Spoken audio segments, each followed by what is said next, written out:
All right, good afternoon, everyone, and welcome back to our research and winemaking webinar series. Thanks for being with us today. We hope you will enjoy it and you will develop knowledge and learn skills to be used in your vineyard and winery.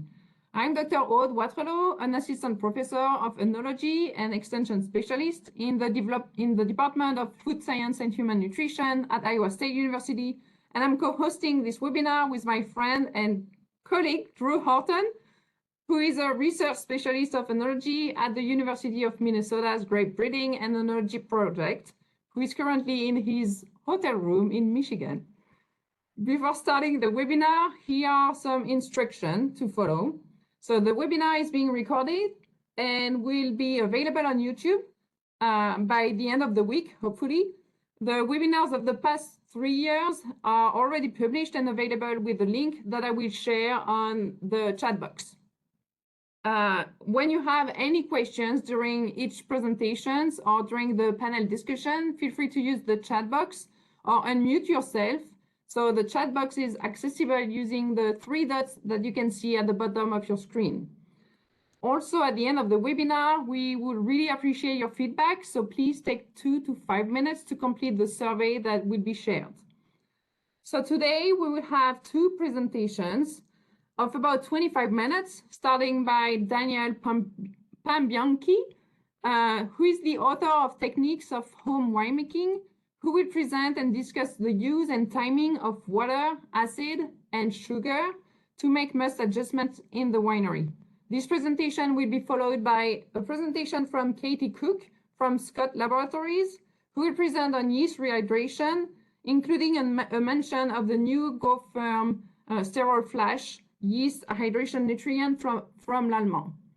For about 15 to 20 minutes after the presentation, we will a little bit more than that, 20 to 30 minutes, we will discuss and answer any questions you have with grape and wine industry members, Kevin Fifo from Bridges Winery in Iowa, John Taylor from Granville Wine Consulting LLC, and unfortunately, Mark Wage from Dancing Dragonfly Winery in Wisconsin is unavailable today, so he won't be joining us.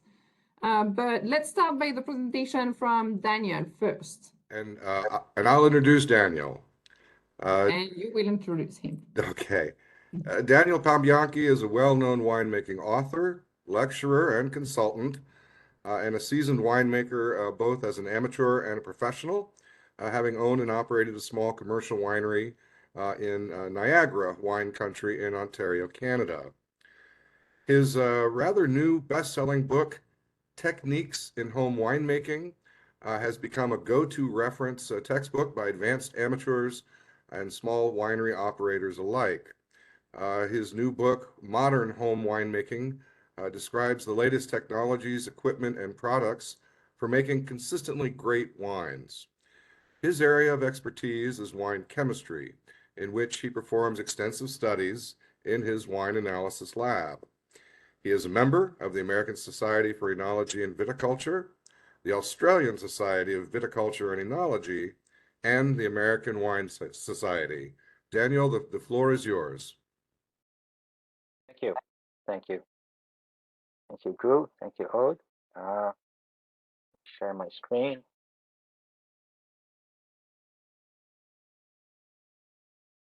Okay. Perfect. Thank you for that introduction. And yeah, although I've got this home winemaking tag, I did operate a commercial winery, so I will be providing some very practical, both the theory and the practical aspects of adjusting must pre and during fermentation. A lot of the material I will be presenting can be reviewed in detail in my latest book, Modern Home Winemaking. Again, it says home winemaking, but many small winery operators make very good use of it. So we're going to talk about chaptalizing and ameliorating, all in the spirit of change or altering the Brix or potential alcohol, and then we're going to look at acidity adjustments also. So chaptalizing is probably nothing new to you. Since if you're growing grapes and making wine in a cool or cold winemaking region of the world, you typically end up with very low Brix and high acidity. So chaptalizing is one way to raise the potential alcohol or the Brix, and the most practical ways of doing it is either adding sucrose, so a disaccharide, or use one of the other two monosaccharides, glucose and fructose, which are naturally occurring in grapes. Glucose has the advantage of being more readily fermented by yeast, uh, although if you use fructose and your fermentation is not brought to completion, fructose, any residual fructose will leave a sweeter taste because it's a little more sweeter than glucose. And the other way is you can use a concentrate also. It's very effective because of high Brix. So we're going to look at how to adjust Brix uh, by adding sucrose and concentrate. Now, these additions of sucrose or concentrate, so chaptalizing is best done pre-fermentation, as you want all that sugar in the must and ready to and so that the yeast can get a jump start and start fermenting. A lot of people will advise you to add sugar incrementally during fermentation. It's not a practice that I recommend, only because the yeast has established itself already, and every time you're adding sugar during fermentation, you're causing a bit of stress to the yeast, and then they may have a problem fermenting to completion, or if they're stressed, it can produce some off aromas and off flavors. So it's always best to add sucrose or concentrate pre-fermentation. The other thing you should be doing is half additions, and we'll talk about the half addition method via an example. What this is that if you figure out how much sucrose or concentrate to add to your must, never add the full amount that you calculate because you will typically overshoot. Because most often, and especially in the case of red winemaking, you have to estimate your volume of juice to work with. With the half addition method, you just add half the amount, then remeasure your Brix, and then you do a correction on the second addition based on the Brix reading. Now, to increase your potential alcohol, so whether you want to increase potential alcohol or Brix, if you want to raise potential alcohol by 1%, the industry standard, there are various numbers if you read the literature, but the one I use is 17.5 grams of sugar per liter, which translates to about 2 1/3 ounces or 0.145 pounds per gallon. And if you prefer to work with Brix, to raise the Brix by 1 degree, you'll need about 10 grams per liter or 1 1/3 ounces or 0.083 pounds per gallon. So let's look at chaptalizing with sucrose.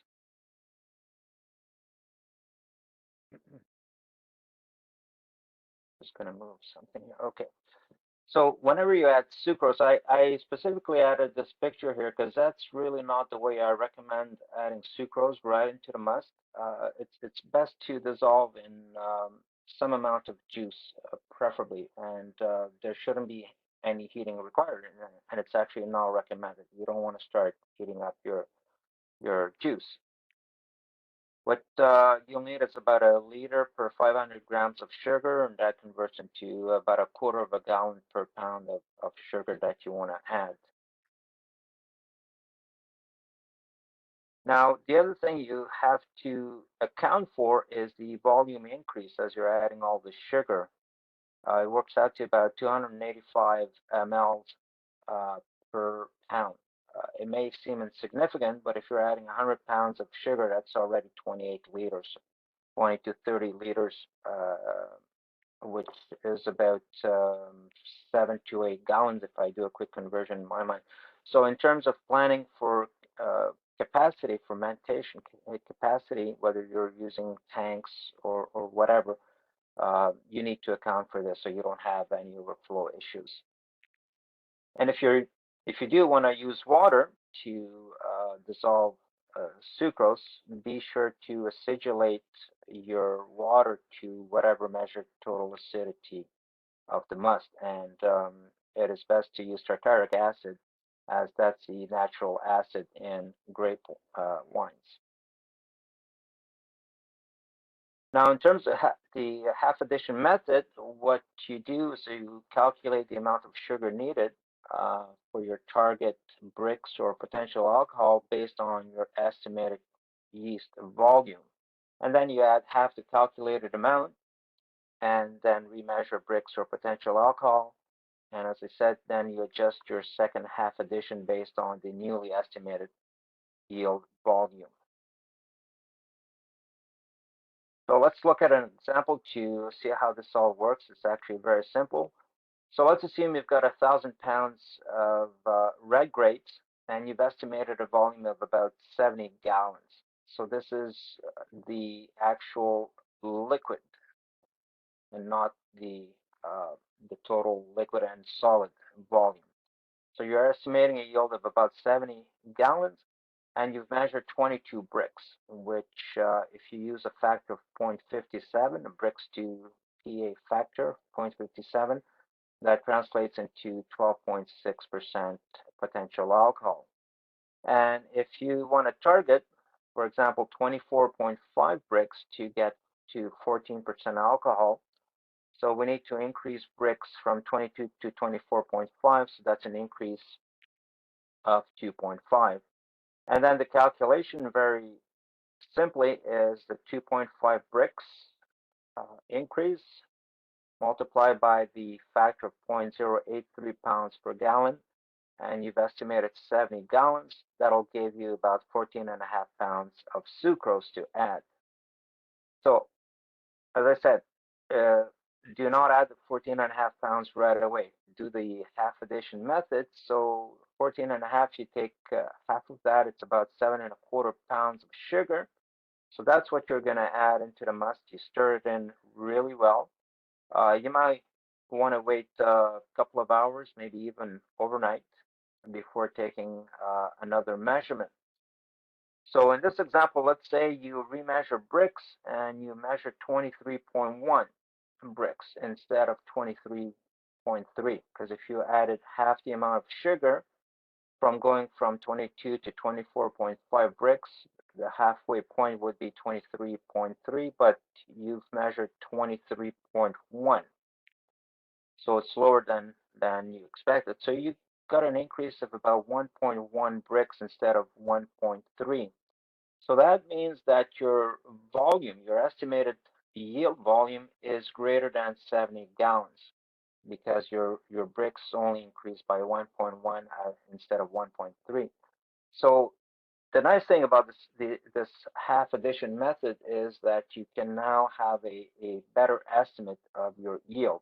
So in this case, you take your 70 gallons, multiply it by 1.3 divided by 1.1. So that's the theoretical increase over the actual increase, and that'll give you 83 gallons.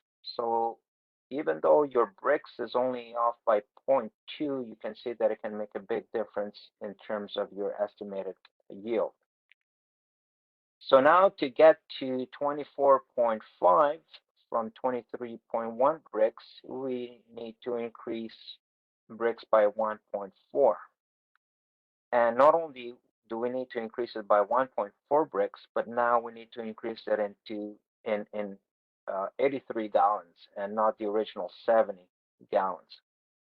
So now you calculate the revised amount to add, and so we have 1.4 Brix multiplied by that factor of 0.083 pounds per gallon multiplied by 83 gallons that you have now, and you now need to add 9.6 pounds. So all in all, you added almost 17 pounds of sugar as opposed to the original amount that you calculated, which was about 14.5 pounds. So this is the beauty of the half addition method. You get a much better estimate. You don't overshoot, and now all your other additions, whether you're adding nutrients, yeast, can be based on the new estimated volume. If you're using concentrate, what you need to know now is the Brix of the concentrate, and then simply use the Pearson square to determine the volume of concentrate to add. And then you just blend in the concentrate into the must. And if you've never worked with the Pearson square, it's very simple. This is what it looks like. It's where you plug in the values A, B, C, and D and E. A is the Brix of juice to be chaptalized. B is the Brix of the concentrate. C is your target Brix. And then D is the parts of juice that you're working with, which is a difference between B and C. And E will be the parts of concentrate that you will need, and that can be calculated from the difference between A and C. So let's look at an example. So again, let's work with 1,000 pounds of red grapes, an estimated volume of 70 gallons.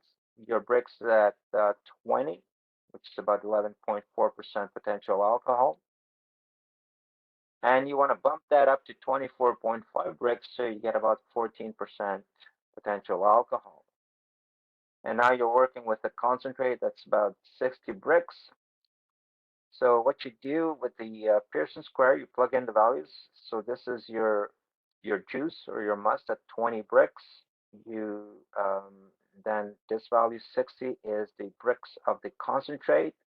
In the center, the value of C 24.5 is your target Brix. And then D and E, these are the difference between 60 and 24.5 is 35.5. And the difference between A and C is 4.5. So what this says is that you need 35 or you need 4.5 parts of concentrate for every 35.5 parts of juice that you want to chaptalize. So then you take your 70 gallons, multiply that by 4.5 over 35.5, and you get about 8.87 gallons of concentrate to add. So it's a very easy and straightforward calculation.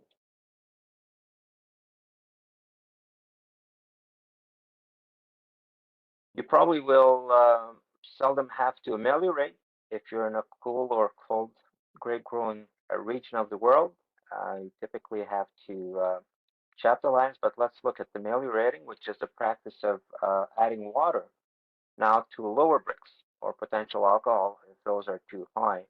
So typically, if you're over 26 Brix or 15% alcohol, yeast will start struggling to ferment, and you may not be able to ferment to dryness, and then you're left with some residual sugar. So you may have to add water. There's no other cost-effective way. There are other ways, but nothing cost-effective, especially not for small wineries. But to add water. So the only issue with adding water, well, the only issue, it's a major issue, so you have to be careful as to how much you have to ameliorate, how much water you have to add, because you will be diluting aromas and flavors, and not to mention color. So they can have an impact. And we'll do an example just to show you the amount of water that you may need to bring down Brix. It's never insignificant. And only use good quality water. If you've got hard water with lots of minerals, you may want to demineralize it or find another source of water. And also to maintain the total acidity of your juice of the must, you have to acidulate the water with tartaric acid to whatever total acidity you had measured. And adding water will not affect pH, so that's not an issue, or at least it will not change pH significantly. And again, when adding water, use the half addition method. As an example, again, 1,000 pounds of red grapes, estimated volume of 70 gallons, and you're at 29 bricks for 16.5%. You're almost into port territory, but you're going to have a very hard time fermenting to 16.5. So you want to get it down to the 14.5% alcohol or 25.5 bricks. And now the amount of acidulated water to add can be calculated very easily as the difference between the 29 bricks and 25 bricks, and take the ratio with to 25.5 bricks and multiply that by your 70 gallons, and you end up with 9.6 gallons of water to add to get bricks from 29 down to 25.5.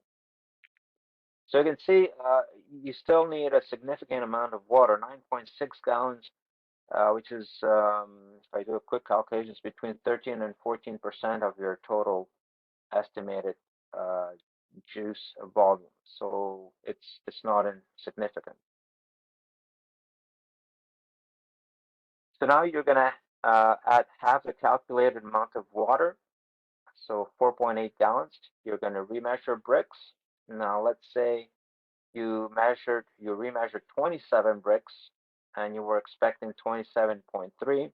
What this says is that your volume, you've overestimated your volume, so it's slightly lower than what you had estimated, and you have a decrease of 2 bricks instead of 1.8 bricks. So now your new estimated volume is just a ratio of the 1.8 to 2 by your estimated volume, and that gives you about 63 gallons of juice. That's your new estimated volume.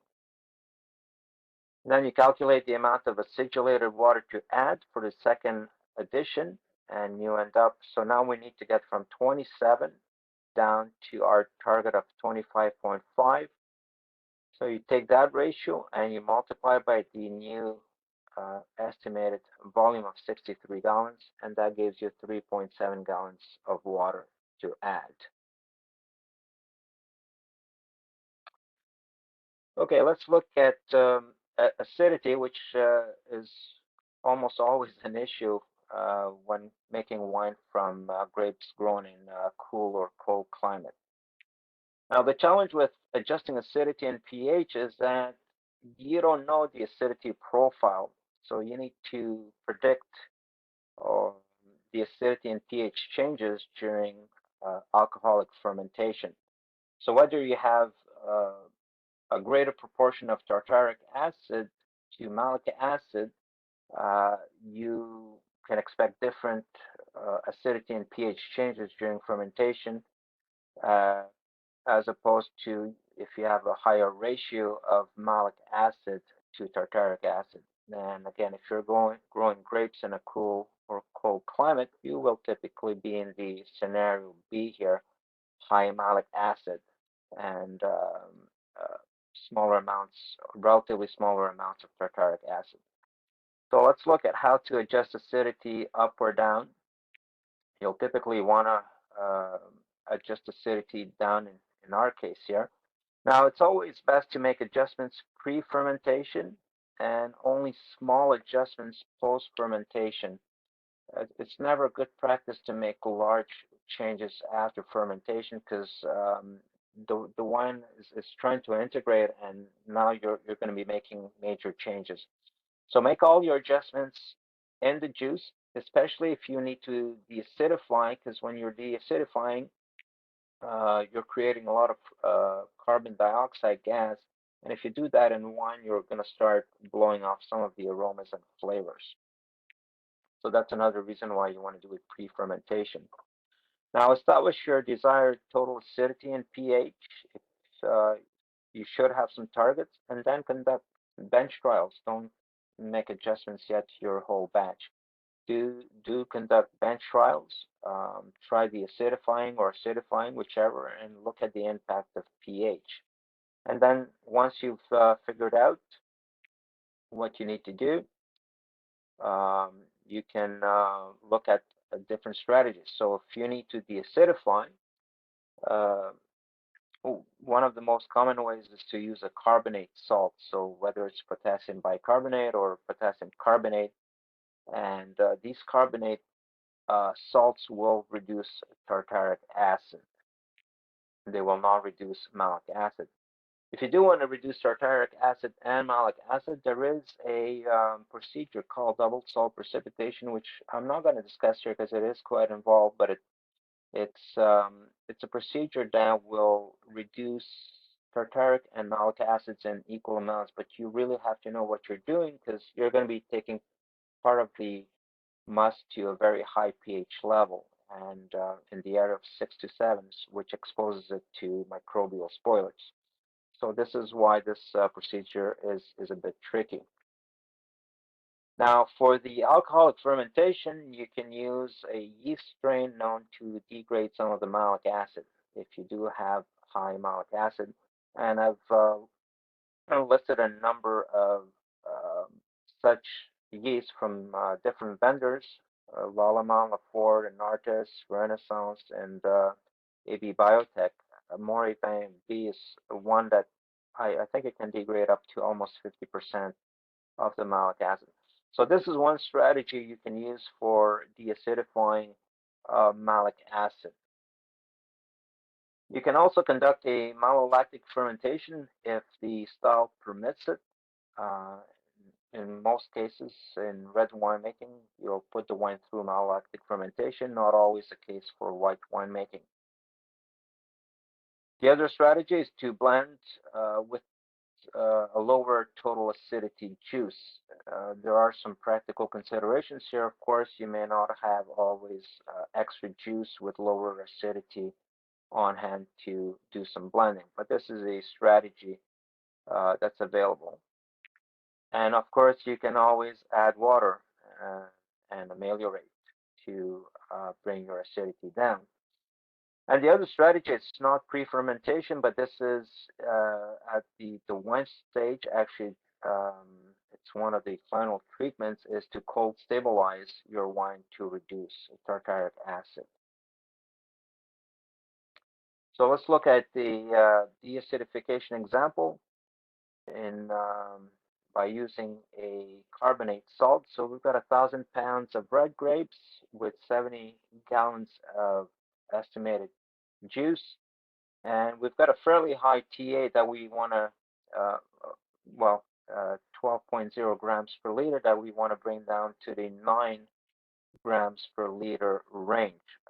So I'm working with grams per liter, but 12.0 grams per liter is 1.2% if you work with percentages, and 9 grams per liter is 0.9% total acidity. Now we're reducing the acidity, or we want to reduce acidity by about 3 grams per liter here, which is really the maximum I would recommend. Now keep in mind that this is an active deacidification that you'll be doing. You can still reduce it further through malolactic fermentation and some post-fermentation treatments, as I mentioned. So now we're just deacidifying at the juice stage. We're going to use potassium bicarbonate, and you'll need about 0.67 grams per liter of potassium bicarbonate for every 1 gram per liter or 0.1% TA that you want to decrease.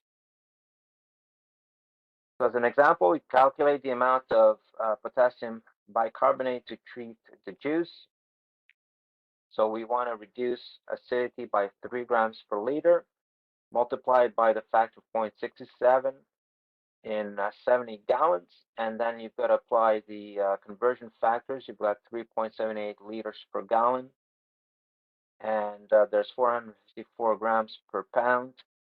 So if you do the calculation, this works out to about 1.2 pounds of potassium bicarbonate that you need to deacidify the juice from 12 to 9 grams per liter.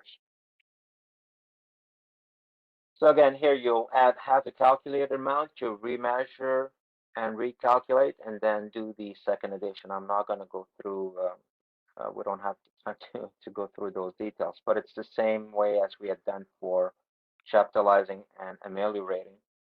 Now, in the rare event that you have to acidify, I always recommend using tartaric acid because that's the natural acid in grapes. It's the most abundant. So always use tartaric acid. And when adding tartaric acid, just keep in mind that you will have some loss, some tartaric acid loss due to potassium bitartrate that forms during alcoholic fermentation. I do not recommend using lactic acid as it may inhibit malolactic fermentation, as high levels of lactic acid are inhibitory on malolactic bacterium. Alternatively, if the wine is not going to be put through malolactic fermentation, you can use malic acid. And citric acid is never recommended, at least not in grape wines. Citric acid is fine in fruit wines.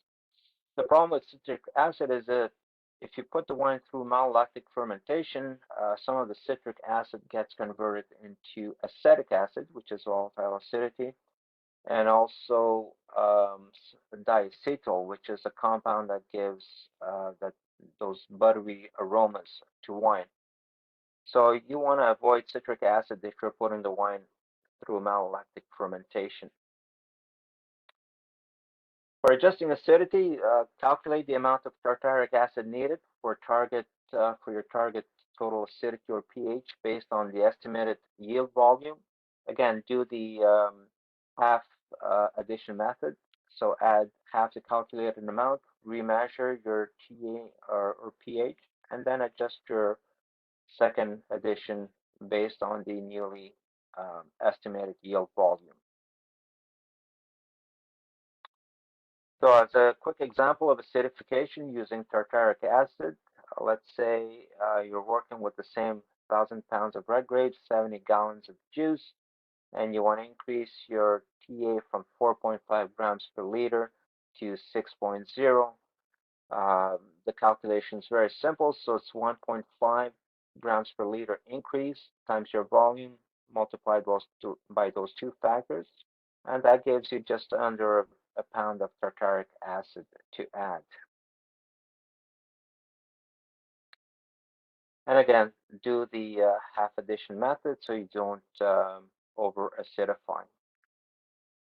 So I've gone through the, in the little time I had, I went through all the calculations in fairly quickly. There are many tools out there on the internet. There's winebusiness.com that has some calculators that you can use to help with your calculations. The AWRI, the Australian Wine Research Institute, also has a number of calculators on their website, so you can make use of those. And mine are, you'll find them on my website, modernhomewinemaking.com. Mine are all Excel based. Not that I'm biased, but I kind of like them because unlike the other calculators, mine will walk you through the additions or the whatever you're trying to do in step fashion. So it will help you with the half addition method procedure, for example, which the other tools don't. So you can give them a try. They're all downloadable. They're in Excel spreadsheet format, and they're free of charge.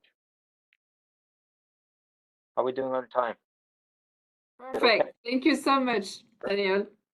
Good in time, great information. That was awesome to have all those calculations. And I know it's always taking some time just to make sure you have the correct calculation, but it was a step-by-step process. That's great. So if you have any questions, feel free to use the chat box and we will answer to your questions at the end of the two presentations. So there is now the presentation from Katie Cook. So I will just make you presenter, Katie, while I'm introducing yourself. So Katie comes to Scott Laboratories with a wealth of winemaking education and experience, particularly in cold hardy varietals. She holds a BS in biology from the University of Houston and a master's degree in enology from the University of Burgundy in France. Prior to joining Scott Laboratories, she was the enology project leader at the University of Minnesota, and most recently, the assistant winemaker at Herman J. Wimmer Vineyards. When she's not talking wine with her clients, Katie enjoys gardening and spending time with her husband and children. Katie, the floor is yours, and presentation is looking good. Oh, it looks good. Okay, I think I figured out what I was doing wrong with sharing before. So, okay, thanks for having me. So today I'm going to talk about yeast rehydration. So we had a really good presentation on must adjustments, and now we are going to talk about our yeast and the importance of this. And this is something that is our knowledge based on yeast nutrients and yeast rehydration has changed dramatically in the last 10 years. So hopefully there's some new information here for all of you. So first, when we talk about yeast rehydration, I think it's important to acknowledge that the yeast are dehydrated. And that's a really stressful process for the yeast to go from that nice moist liquid state to get into this dehydrated state. When companies that are making active dry yeast are checking to see which yeasts can be used in winemaking. We're really concerned with yeast viability. So that's the ability of your yeast to form colonies and divide and populate the must or the juice. And also our yeast vitality. So this is our metabolic activity. So when you rehydrate the yeast, will it be able to ferment? Will it be able to complete your wine to the end of fermentation? So generally, when Lallemand's looking at active dry yeast preparations, they want to maintain above 90% viability. But across the marketplace, you're going to see a variation in this viability. And interestingly, not every yeast that's isolated from wine fermentations. So all these yeasts come from wild natural fermentations. Not all of them are suitable for dehydration and making active dry yeast. So it is quite a bit of a process. And just as there's this big process with dehydration, we also have to think about rehydration as the same thing. So when we're rehydrating the yeast, we're also looking for maintaining yeast viability and maintaining yeast vitality as well. So when we look at why is it important to rehydrate our yeast? So first, we're looking at this fermentation efficiency. And you can see here's the same yeast in a fermentation. So I'll try and get out a little pointer here if I can. Oh, maybe I won't. So let me go back. So the yeast, the kind of turquoise line, that's the yeast with hydration. A yeast added without rehydration takes a little bit longer to ferment. So you're looking at 10, 12 days, maybe 15 days. Most wineries, you might say, especially small wineries, that's negligible. Larger wineries, that's big with production and maintaining temperature control and etc.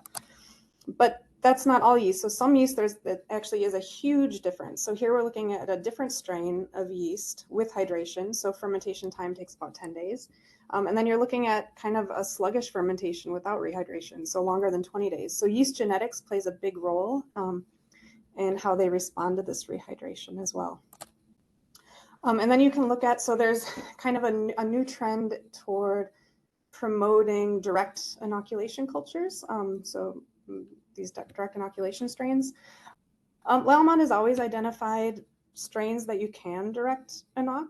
So you can see like K1 or V116 is a good strain that you can use for direct inoculation. You're going to have fermentation complete within a couple of weeks, and same with EC1118. These are all really robust strains that can handle the stresses of not being rehydrated properly. And then there's also a competitor strain as well in the yellow line. So they all perform really well as far as that. But the other reason why we look at yeast rehydration, when the yeast cell wall is properly functioning, you also get a better aromatic production. So on this box on the left, we're looking at the fermentation duration, so a different way of looking at the charts that we just looked at. So again, the direct inox strain is a longer fermentation, but if you look at the yellow at these aromatics, so these are looking at thiols and some fruity esters and floral aromatics. And you can see in every case, when you properly rehydrate your yeast, you're getting a better aromatic production from your yeast. Here's looking at another strain of yeast. In this case, rehydrating versus direct inoculation, you don't see that much of a difference in the duration of the fermentation, but you see a big difference in some of these thiols, like that 4-MMP that you're looking at for that sort of grassy aroma in Sauvignon Blanc.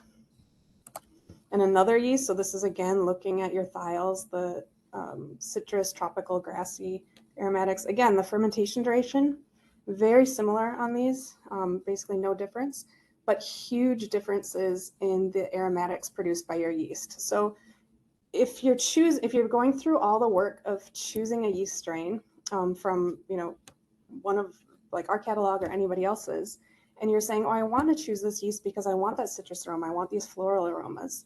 By not rehydrating it properly, you're losing that potential to produce those aromatics from your yeast. And the reason this is because when you're rehydrating the yeast, you're taking care to properly rehydrate your yeast cell membrane. And so I'm going to do a quick review on what is this yeast cell membrane and why is it important to our proper rehydration and for getting these aromatics and functioning of your yeast. So this yeast cell membrane, this is just a pretty graphic, but it's a lipid bilayer that kind of looks like this with the heads and tails. So here's another sort of image of it. And if you can imagine, this is a cross section of your yeast cell membrane. The outside of the cells on the top, inside of the cells on the bottom. This will be an aqueous environment. And these cells are the lipid cell membrane kind of is made up of a head and a tail. And that head on the cell membrane is hydrophilic, so water loving. The tail is hydrophobic. So they'll align themselves where the heads are always facing toward that aqueous environment and the tails are lined up in the middle. This cell membrane, it is a fluid cell membrane, so it's constantly moving. So that's important in your environment. This is why it's one of the reasons why it's sensitive to temperature. And one thing that I'm going to mention is there's other components that are inserted in this cell wall. One that's very important that we'll talk a little bit more about later are the sterols that are in the cell wall. So sterols help maintain this fluid cell membrane. They help keep it rigid. They help kind of keep the tails of this membrane up like straight little soldiers and keep them up straight. Our fermentation department head said she said it's like Spanx for them. They keep everything in place so that they're functioning properly. And then a properly functioning cell membrane has different ways to bring nutrients into the cell. So you can have small nutrients that just diffuse across the membrane. Others come across by a mechanism called facilitated diffusion, or you also have active transport proteins that are taking in nutrients into your cell that are helping with producing these aromatics and the things you want from the yeast. So they're not only for bringing in nutrients from the outside in, but also for discarding waste products outside of the cell. As soon as you dehydrate that yeast cell, because you don't have the water telling the cell membrane which direction its heads and tails go, they get a little bit disoriented. It moves from a kind of a liquid crystalline state to more of a gel state. And because you're rapidly losing water from the inside of the cell to the outside, your whole cytoskeleton on the cell collapses, and you get leakage during this process of some of your the components from the inside of the cell. And this is what generally leads to that loss of viability and loss of vitality. So it's a really big stress on this yeast every time it gets dehydrated like this. Why is rehydration important? So as soon as you expose that dehydrated cell to water, those that lipid bilayer starts to realign itself and move back into position slowly. During this, the start of this rehydration, you can also have leakage of some of these cell components as your cell membrane is starting to realign. And this is where you lose some of that viability and vitality. And if you don't properly rehydrate at this point, you lose more viability, vitality. So you lose more of these cell components. Your yeast loses some of its ability to ferment and function properly. The good news is that sort of disarray where the membrane is in disarray, it only lasts about 30 seconds. So after that, the cell membrane becomes more ordered, it's less sensitive to leakage, and you're more likely to have a properly functioning cell membrane. So there's this really critical time where not only you can lose components from the cell, but the cell wall or the cell membrane doesn't even, it can't differentiate between what's coming in and what's coming out. So this is where a rehydration nutrient is really important, because it helps bring the proper nutrients and vitamins and minerals into the cell and into the cell membrane, so that your cell can function properly during that first 30 seconds of rehydration. So just a brief overview of the main things that are going to affect a successful rehydration. So this is from decades of research that's gone into kind of improving cell rehydration, preventing stuck fermentations. So the temperature of the rehydration solution is really important. How long that yeast is in that rehydration phase, so the duration, and what is in the water with the nutrients. So if you have just water versus other solutes in the rehydration solution, so there's been a ton of research into that, and even more as of the last 7 to 10 years. And then also the yeast genetic background. So that's what companies like Lallemand are looking at when they're developing these yeast strains. So we know, one, that warm water temperatures are extremely important for getting from that gel state to back to that liquid crystalline state. So the colder the water, the more leakage you get of those intracellular components. Numerous studies indicate that the ideal temperature is about 40 degrees Celsius, especially when you when the cell is dehydrated properly. Stirring during this rehydration doesn't help at all. So I know some people like to stir. You want to just be able to stir carefully at this point, just to make sure break up clumps, but no agitation, because this can be detrimental to the yeast while it's in this fragile state as well. So what to add to your rehydration solution? I know winemakers, there's plenty of winemakers still that think that it's really important to add sugar or diluted grape juice while you're rehydrating the yeast. But this is a really big no. You just want to use, if you're not going to add a rehydration nutrient, water is your friend, and just using tap water that doesn't have chlorine in it. Because if you add sugar or grape juice while it's in this fragile rehydration state during that first 30 seconds, it triggers the metabolic activity in the yeast before it can overcome some of this stress of that dehydration, rehydration. And you'll end up getting more volatile acidity produced and other off compounds in the long run from your fermentation. So just water. You don't want to add an inorganic nutrient like DAP. A high concentration of ammonia will kill the yeast. And this is also important to realize, because if you're not using a proper a nutrient that's meant for rehydration, there's plenty of fermentation nutrients that contain DAP in it. So like Fermade, or Fermade K will have some DAP in it. Fermade A will have some DAP in it. And the DAP can be in a high enough concentration that it can kill your yeast or at least weaken it. So that's a good way to kind of kill off your yeast. So really what you should be using is an inactive yeast rehydration nutrient that's meant for rehydration.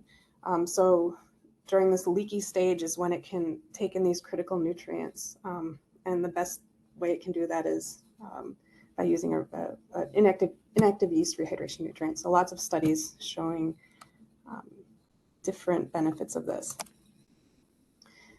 And so the last thing that I'll talk about with kind of research is this duration of the rehydration stage. So plenty of studies showing anything longer than 30 minutes in just water is going to be detrimental to the viability of your yeast. And we know that the maximum viable cell recovery is after 15 minutes in water. So when you add, so I'll go through kind of the rehydration protocol briefly, but anytime you add sugar or diluted grape juice, it should always be after that initial 15-minute rehydration period when your yeast are most viable. And I'm not going to go over this rehydration protocol in detail. We have, it's detailed online. I have the link to this down below, and I just copied it from there. There's also a QR code if that's something you're into. But I'll point out a few things on this rehydration protocol. So first is you prepare your rehydration nutrient in water. And then generally we've recommended 110-degree water, 43 degrees Celsius. And this is because of the sterols that are in some of these solutions. Sterols are kind of, they're a type of fat. So they really need that hot water to help them dissolve or help them disperse into the water so that they're available for the yeast. So we started with that really hot water, but remember I had said that the temperature that the yeast are most suitable is around 40 degrees. So usually we say dissolve the hydration nutrient in 110-degree water, let it cool down to 104 degrees or 40 degrees Celsius before adding your yeast, because that's the temperature where the yeast cell membrane it transitions from gel to liquid crystalline more readily at that temperature. So you'd wait, 15 minutes, 20 minutes before adding anything else so that your yeast are in a very happy state. And then after that is this critical step. You want to make sure that before you add your yeast to your tank, that the temperature difference between that rehydration solution and your tank isn't greater than about 10 degrees Celsius or 18 degrees Fahrenheit. So depending on how cold your juice or your must is at the when you're ready to add the yeast to it, this can take anywhere from 20 to 60 minutes to do this. You might need 3 steps because you can't drop the temperature by more than 10 degrees Celsius every 15 to 20 minutes because that's too stressful for the yeast. So it's this slow acclimation step. And you keep repeating it until you're within that 10 degrees Celsius or 18 Fahrenheit of your juice or your must. And then finally you add it directly into the juice or must. And this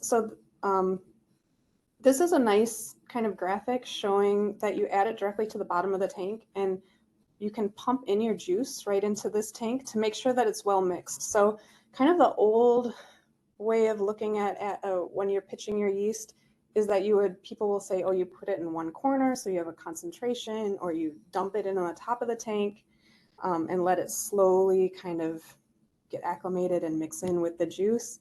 And there's a recent paper in 2019 that came out of Neustadt where they looked at the importance of mixing your tank after adding the yeast and dispersing that population of yeast in the tank. And if it's not well dispersed, you usually it's more stressful for the yeast and you get higher levels of VA and off aromas by doing this. So a lot of people say, oh yeah, as soon as it starts fermenting, it's actively turning, but it takes about 7 days for that to happen. So really good idea to mix your tank as you're adding the yeast or after you add the yeast, or you can add the yeast and while you're filling your tank or while you're racking your juice into your tank, but get it really well dispersed.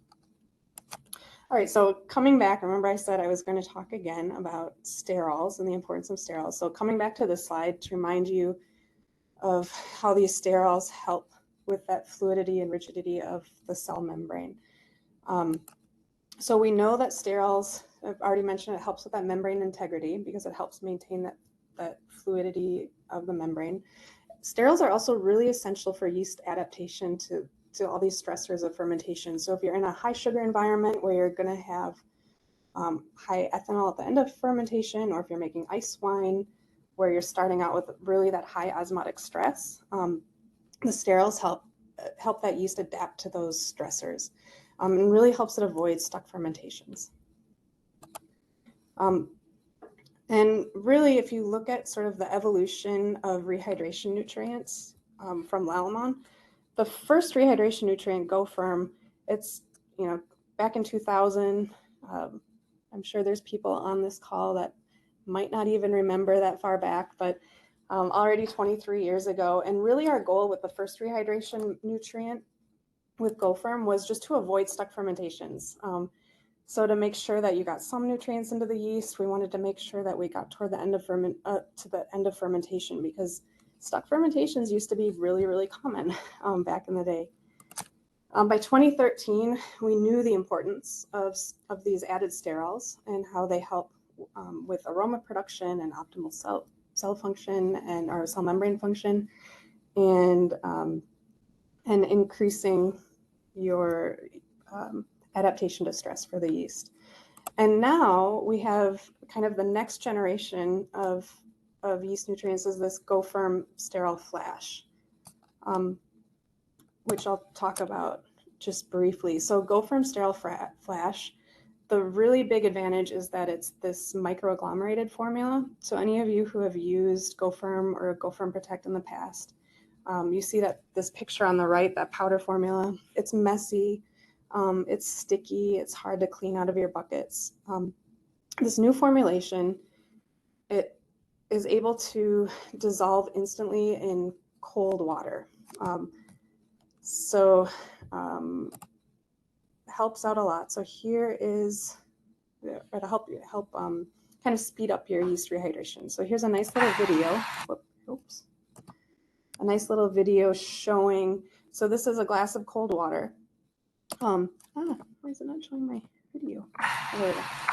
Showing the addition. So you would stir the water. You would add the GoFerm Sterol Flash while you're stirring the water. It's dissolving instantly in that cold water. The rest of it. You can see it's already dissolved. No powdering, no dusting, and there's no clumping of it at all. And remember, this is cold water. So after this is done, you don't need to wait for it to cool down. You can add your yeast right to this cold water. And I'm sure all of you are saying, now, wait a minute. You told me we need warm water. We need 40-degree water for a yeast rehydration. Do I need to reheat this? And actually, no, you don't need to heat up this water after you add the GoFerm Sterol Flash. You can add your yeast right to this cold water solution. So why is that? So normally, how we said before, when you do this cold water rehydration, your yeast cell membrane's in this little bit of a disarray, which causes, loss of intracellular components. What those sterols do is they help them straighten up right away. So it kind of overcomes this disarray by cool water rehydration. And these sterols that are in GoFerm Sterol Flash are highly concentrated. So there's more sterols than even in GoFerm Protect Evolution. And they're available in cool water, which normally you would need the warm water for them to be available unless they're cold. So you get a really quick realignment of these cell membrane components. So in the end, should you use GoFerm Protect Evolution versus GoFerm Sterol Flash? All of our studies with them looking at fermentation kinetics, aromatics, there's really not much difference in those. You're still going to get improved kinetics, clean fermentations, really good aromatics. Really the big difference is it's going to be a time saver in the winery. So, an hour of prepping your yeast versus a total time of 20 minutes. And with that, I hope that you've all come away with this, realizing that properly rehydrating your yeast will lead to better viability, a stronger fermentation, helps overcome stress, and that you can maximize aroma production and minimize off aromas produced by the yeast. All right, thank you so much. Thank you, Katie. It was good. Oh, sorry about that. I was just off the trigger a little bit. Katie, that was excellent. Thank you very much. Katie, I've been watching your PowerPoints now for going on 13 years, and they just get better and better. I always learn something new. And I just have to throw in, I'm a research winemaker. I make about 100 micro batches a year. A lot of them are high pH, low pH, high acid. And I got to use the Sterol Flash hydrating yeast last year, and it just worked great on all of my fermentations. All right. So, as a reminder to all participants, please type any questions you have in the chat box, and we will answer them. All right, we're now being joined by a wonderful panel of experienced winemakers. We've got Kevin Fifo from covered Bridges Winery in Iowa, John Taylor from Granville Wine Consulting LLC in Minnesota, and sadly, Mark Wedge from Dancing Dragonfly in Wisconsin was supposed to join us, but he got sick today, and I wish him well. I hope he gets better soon.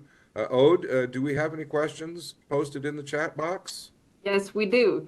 So we have one question for Daniel, and that's really regarding the legal aspects of water addition and sugar addition, chaptalization. So somebody in Michigan told that person in a winery that using sucrose was illegal in our industry. So it wasn't clear if they meant state or industry, like the Midwest or the US. So can you be more specific about the legal aspect of adding sucrose? So every winemaking region has different rules, if not laws, and even within regions, depending on the wines, if a wine will carry a specific appellation, you may be subjected to different rules. So always, I cannot give a blanket statement because every winemaking region is different. So always check your the laws and bylaws, winemaking bylaws and laws and bylaws, that is, of your winemaking region. I don't believe there's any federal prohibition of sugar. John Taylor, maybe you could speak to that. I do know that the Code of Federal Regulations does allow amelioration to any wine in excess of 5 grams per liter of total acidity in the must. Yeah, the one issue from a legal standpoint is if you're going to add sugar, then you cannot add acid. And if you add acid, then you can't add sugar. So you are allowed to add water with both of those. And then there's a separate column on the TTB reporting if you're adding sugar and water together, because you are adding volume essentially to your lots that way. But you can pick one or the other in terms of adding water and then adjusting your must either with acid or with sugar.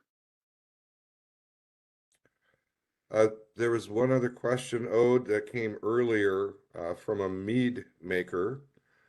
The question was, are we ameliorating or chaptalizing when we blend water into the honey to get a specific Brix? I would think that addition of water to honey to lower the Brix of the honey would be amelioration. Does everybody agree on that? Yes, that's right. Yeah, if you're adding water, you're ameliorating, which is a funny word in itself. It's you're not really ameliorating. It implies that you're improving things. It doesn't always, but in this case, yes, you're ameliorating the honey, definitely. I see a question here from Bill Meck. Danielle mentioned a list of yeasts that help reduce acidity. For the home winemaker, are all of these available in packets as opposed to half kilo or in bulk? Just from personal experience, I know that 71B is available in 5-gram packets. I don't know about the rest of them. Yeah, I will most of say them are for commercial type operations, but shop around, ask your local home winemaking shop, or even well, you're not going to find much on the internet. Just call around look into some of the other suppliers in other states like morewinemaking.com. There's, some of them repackage a lot of the yeast into smaller packets. So, so if you do a bit of research, you can find something. And I can say, Danielle, I want to ask you, have you ever worked with the Moravin B? Yes, I have I have not measured the amount of malic that was degraded though. I'm intrigued by it. They claim up to 56% Yes, yeah, pretty high. of malic acid Yeah. degradation or metabolization. But as far as I know, in the U.S., the only place it's available is through G.W. Kent in Michigan. I haven't seen the Moravin B anywhere else. Yeah. The other thing that I recommend, Drew, is go make friends with your local winery.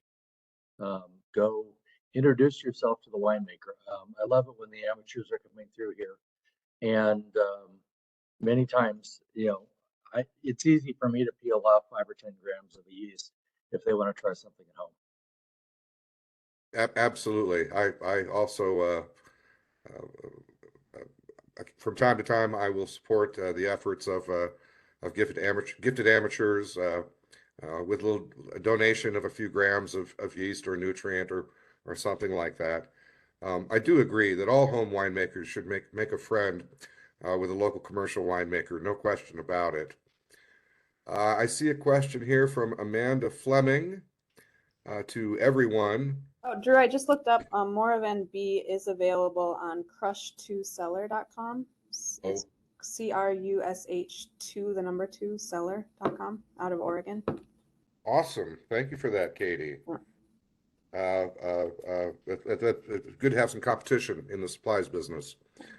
So a question from Amanda Fleming to everyone with regard to acidulating water at amelioration. What is a good rule of thumb to follow for acid to water addition rate that takes into consideration your desired target total acidity in the must? It depends on the acid. Danielle and Katie, isn't it usually about 1 gram per liter? That's kind of the rule of thumb. That's a little bit of the rule of thumb. 1 gram tartaric is will raise you 0.1 pH. Will raise you 0.1 pH. Yeah. And okay. And that's just a rule of thumb, but in actuality, it can be slightly different. Yeah, and it's really important to do bench trials, as I mentioned, because there's always a buffering effect. So do some bench trials on a very small scale, and as you do additions, I prepare 10% tartaric acid solution, which I add in 1 ml at a time, and I monitor pH. So then when I come to scale that up, I know the impact. So because of buffering capacity, so gotta keep that in mind. I'll echo Daniel's comment there about looking at pH rather than total acidity for deacidification. That's going to be a much better indicator of what the acidity of the resulting must and then resultant wine will be. So I would highly look at pH, especially if you're dealing with cold climate varieties. There's such buffering capacity in the matrix that is must or wine, that you're really going to want to look at what the amount of free hydrogen actually is relative to what your titratable acidities are. Let's also not forget to do a taste test, right? To always go by taste and not strictly by numbers. Yep, taste is, as I like to say, the primary driver. I actually got away from doing most metrics in vineyard analysis. And have gone primarily to taste and using numbers more as a benchmark to make sure that we are still getting ripening. And then, of course, in the winery, that's where you have the opportunity to influence what that's going to taste like. I just want to say I agree with both of you. Taste should always also be considered. And I really agree with Daniel made a very strong point about all of these must adjustments to do the half addition, or if you don't want to, how about 3/4 addition? believe me, it will save you from making a huge mistake. Once you've put something in, you can't get it out. So don't be in a hurry and don't be overconfident with your calculations. Absolutely do that half addition method. You'll learn a lot about buffering activity and how wrong calculations can sometimes be. How do you do, Kevin, for those additions? Do you use calculation and taste? Yeah, I do. I will generally go more by calculation. You know, the taste when you're bringing in fresh juice or the fresh fruit and crushing it, you know, you've got so much sugar in there. You know, as long as you're coming in with solid fruit and stuff, and that your additions are not excessive. The asterisk on that, of course, is amelioration. I had front neck lump come in about 28.5 bricks a couple of years ago, and it took a tremendous amount of water to get it down to a manageable level. And there's so little opportunity to be able to blend something like that away to get from your 16.5 or 17% alcohol down to your target in a white of, you know, 12.5, you know, to maybe 13 on the high end. I was real intrigued. I had not heard of Daniel's the half method, you know, because one of the challenges I've always had is estimating the volume on your red grape must. So I really liked Daniel's method of taking a look at the actual change when you did the addition to recalculate your volume. And that's certainly a practice that I'm going to apply this year. Great, thanks for your input. Is it something you calculate as well, the volume, John? The must volume? Oh, you're on mute. Yeah, volume is something in red must that I have found is highly dependent on variety. And so if you have a track record with a certain variety, you can generally get a benchmark in terms of what your expected volumes are. But I've always been a 3/4 add type of winemaker, whatever the calculation is, and then like Drew said, you can always add more, but you can't take that substrate out. It's going to require adding something else to change that matrix once again. So my philosophy has always been try to be as minimalist as possible when it comes to making quality wines. And so the less I have to add, the better. And I prefer it that way. And I don't necessarily, over my career, very rarely do I do winemaking by numbers. Am I trying to hit a very specific alcohol or very specific acid, get it into a range, comfortable with the range, and then let it play out from there. So trying not to overthink or hit a very precise target. I would certainly agree with you on that, John. I don't aim for a specific number. You know, as long as I'm in the right range, I can manage a lot on the back end. We've gotten pretty good at managing the high acids in our Midwestern grapes, you know, on the back end, you know, through malolactic fermentation, through cold stabilization, through yeast selection. You know, those three are real good tools. So I don't get concerned with the high acid numbers coming in. High bricks is one that you do have to kind of deal with.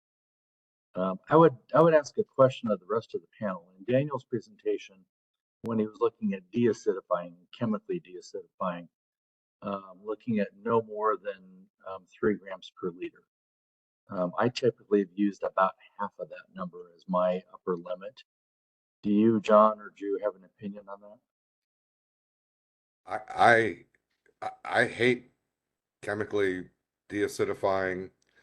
The farthest I'll go is 1 or 1.5 grams per liter. If I'm going to do that, I insist on doing it early, before fermentation starts. I've seen people try to dump carbonates into finished wines, and it really alters the mouthfeel and the aromatics. Um, to me, there are so many tools available besides I'm just going to say the carbonates, whether it's potassium carbonate or calcium bicarbonate or whatever. You've got amelioration, you've got yeast selection, you've got malolactic fermentation, you've got cold stability, you've got blending. I remind you all, if you have a high acid wine and you add some low acid wine, you can lower your total acidity, raise your pH. So I'll do just about anything I can before using any of the carbonates. That's just speaking for myself. John Taylor's worked at a very large winery up in the Pacific Northwest. John, what's your gut feeling on the carbonates? Or Carbonates have a place. And for me, their place is more of a last resort. If I can use water or blending a different grape variety to hit my intended wine style, that's preferable. Those are kind of 1 and 1A.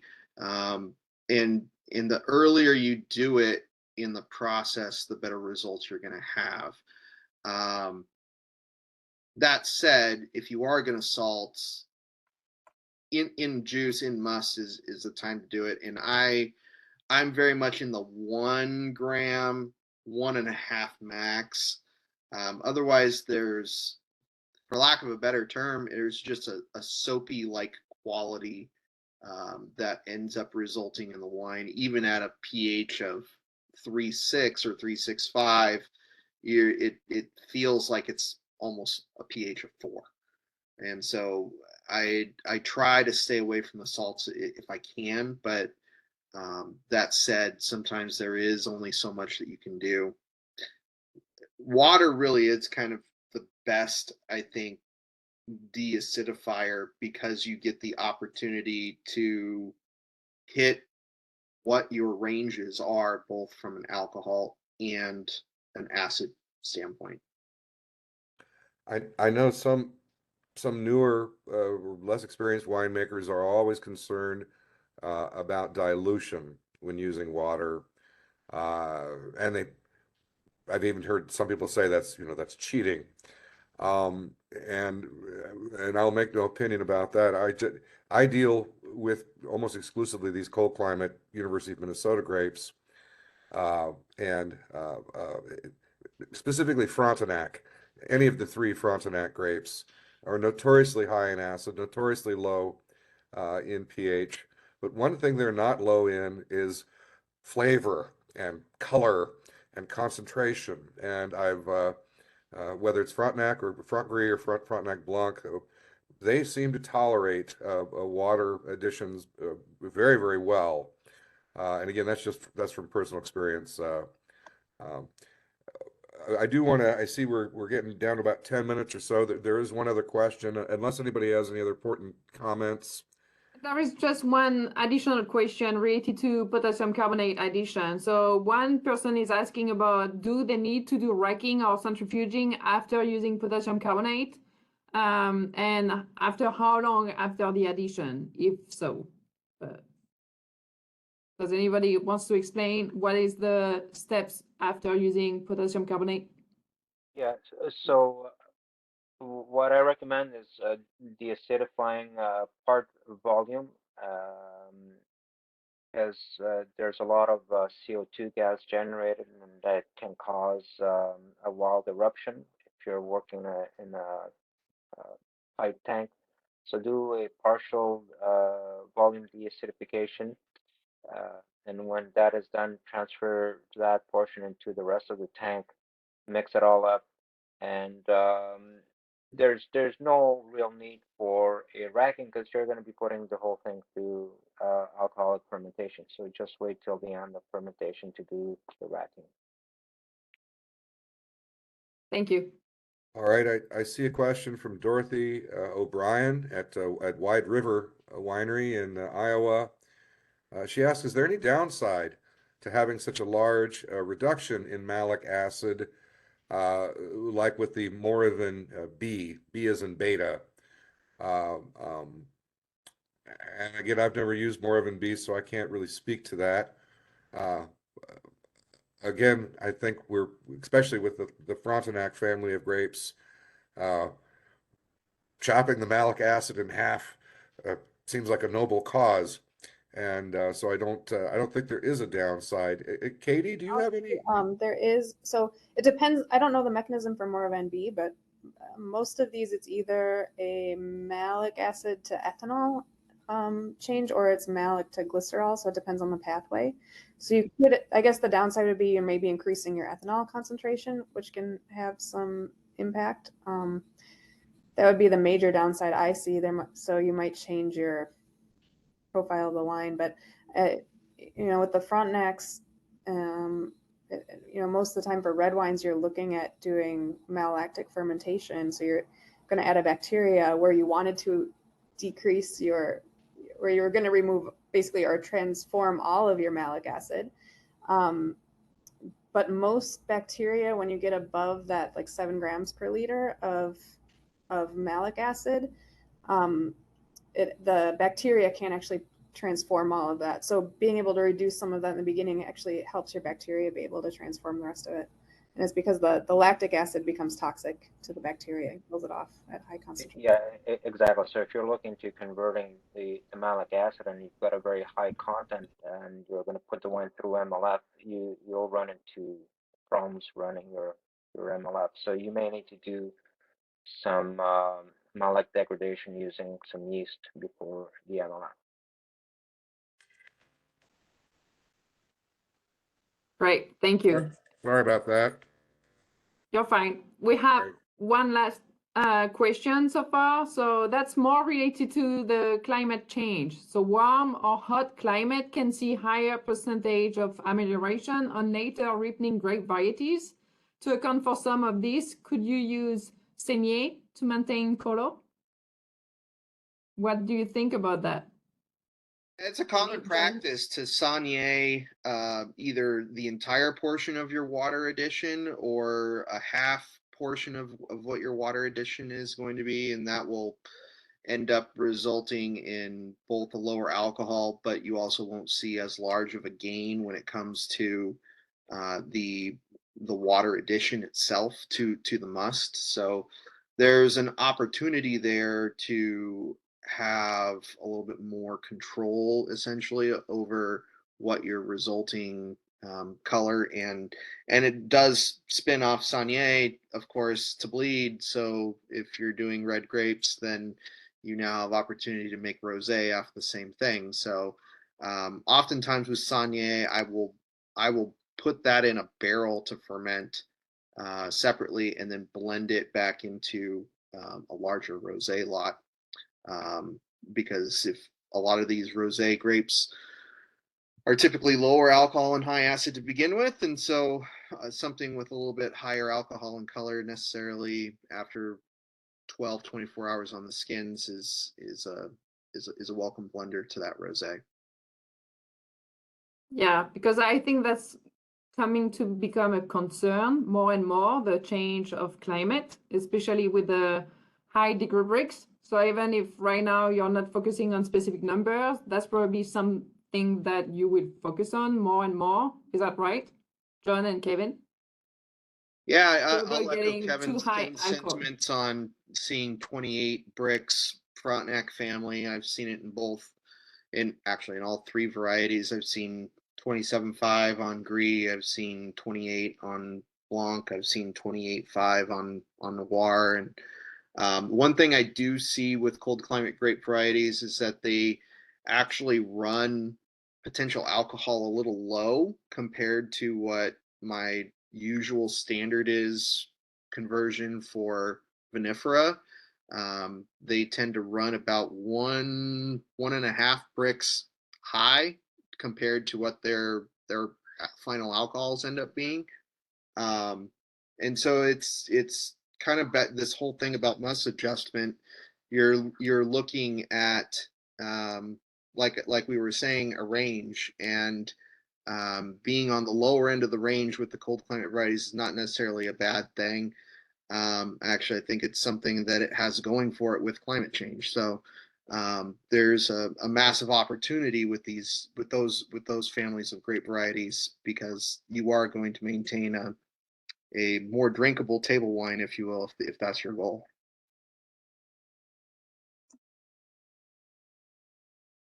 Kevin, do you have anything to add to that question? At least here in Iowa, so much of ours is driven by how much moisture we get. You know, hot and dry versus cool and wet. It seemed to be our two extremes. We've been hot and dry now this is our 4th year in a row.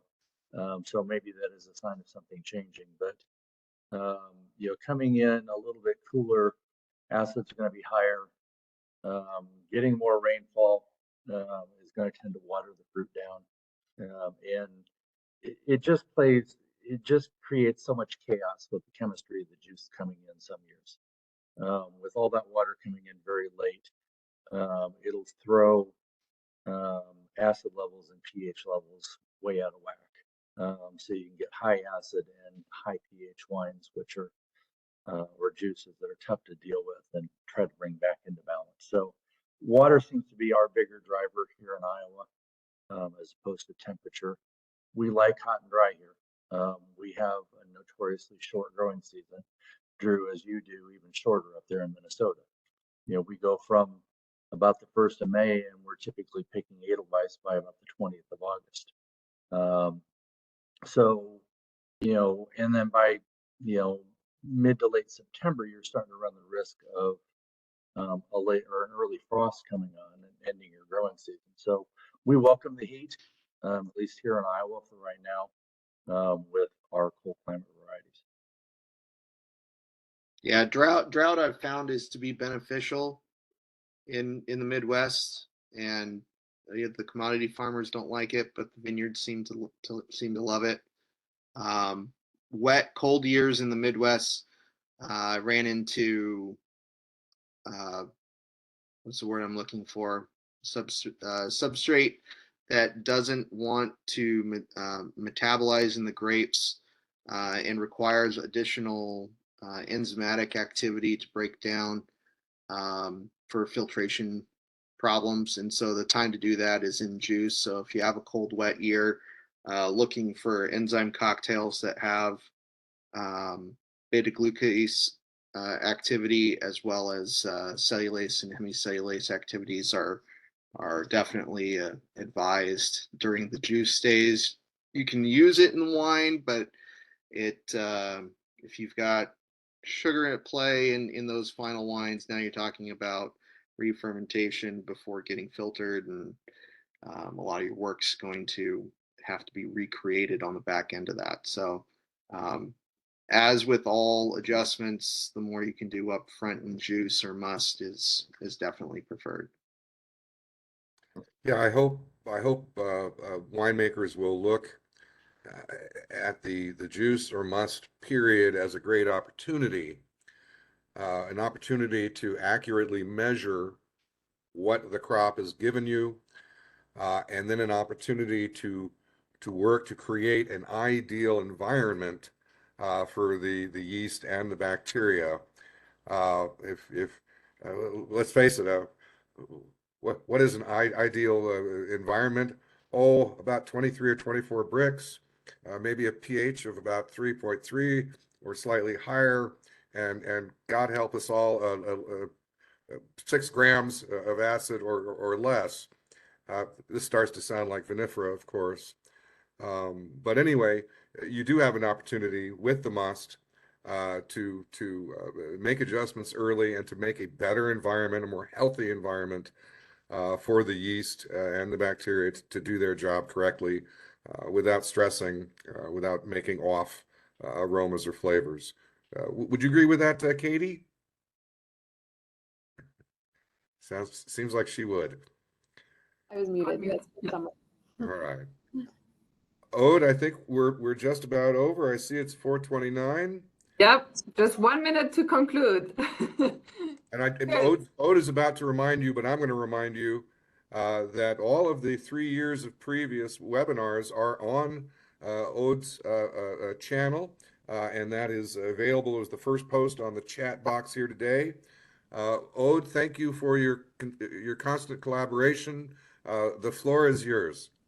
Thank you, Drew. So just to conclude, I want to thank all the presenters, so Katie and Daniel, for your great presentation, the step-by-steps, and everything that we need to know for the season that is coming. And thank you, Kevin and John, for your great participation and answering the questions. Thanks, everyone, for attending the webinar. Hopefully, you learned something and that brought something to you, new things that you can use this year, this season, hopefully. So before closing the webinar, I want to remind you that it would be great if you take just 2 to 5 minutes to complete the survey that you should receive, or if you don't receive anything, you can use the QR code that is right on the screen. And also the next webinars will happen in October 23rd. So that's something we will talk about protein instability. So haze and protein instability. That's a hot topic, I think. So stay tuned with those webinars, October 23rd. And then we will talk about waste management on November 21st, and then filtration on December 12th. So we won't have anything during August, September, but that's because everybody is going to be busy. And hopefully we will see you all soon in October. Have a good harvest. Have a good winemaking season. And thanks everyone for participating. Yes, everybody have a happy and safe harvest. Yeah, thank you. Thank you. Good luck. Thank you. Bye, Cheers. everybody. Bye-bye. Bye, everyone. Thank you. Thank you.